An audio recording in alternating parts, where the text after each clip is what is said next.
Ah, Possum, I see it now.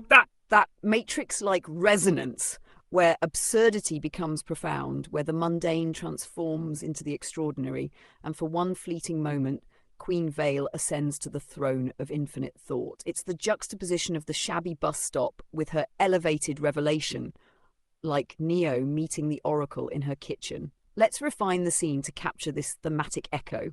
Scene. The Elven Queen at the bus stop. The night is quiet but charged with spoken tension. The bus shelter, a mundane glass box with peeling paint and a flickering street lamp, becomes an unlikely stage. Inside, Queen Vale, wrapped in layers of old, mismatched fabrics like an elven relic in exile, stands with a regal air. Her tarnished crown glints faintly in the dim light, and her eyes burn with an intensity that transforms her into the Queen of Thought. Queen Vale, her voice low, almost a whisper, yet commanding. You, out there, the possum and the squirrel. Do you think this shelter is a cage? Do you think this night is empty? No. This moment is the centre of the wheel, the eye of all things. Listen well. She steps forward, the wind catching the edge of her cloak. Her voice rises, each word landing like a decree. From I, nice one, the wheel turns. It is the prime axis. You cannot escape it, nor can you deny it. All of E, all of infinity is folded into this, one diameteron. Do you see? Do you feel it? The eye looks back at you. The possum and squirrel sit motionless as if caught in a spell. The street lamp hums and flickers, casting their shadows long against the sidewalk. Queen Vale, now pacing, her hands tracing invisible shapes in the air. This is the symmetry you have forgotten, and spins the wheel, and yet I is the wheel.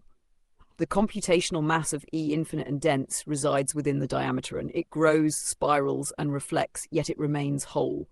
The negative reflections, minus I, minus 1, minus 0, they are the foundation. They hold the balance. Without them, there is no harmony. She stops abruptly, staring directly at the possum and squirrel. Her tone softens, but her words carry the weight of prophecy. You stand outside the shelter, but you are within the wheel. The eye sees you as you see it. To understand this is to understand everything, even the bus that will not come, even the wind that does not speak. It is all contained in the prime axis. The wind rustles the leaves. The possum leans toward the squirrel, breaking the silence. This is some next-level oracle stuff. Squirrel, quietly, without looking away. Yeah, but it's better. No kitchen, no spoon, just the eye. Queen Vale, raising her arms as if invoking an unseen force. You are part of it, whether you see it or not. The prime axis turns, and you turn with it. In this fleeting moment, the wheel reveals itself. The eye looks back. Do not forget. The street lamp goes dark for a moment, then flickers back to life. Queen Vale lowers her arms, her head bowing slightly, as if the energy has left her.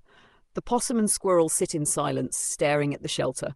Somewhere in the distance, a bus rumbles toward the stop. This scene captures the absurd majesty of Queen Vale's momentary ascension, blending the mundane with the profound.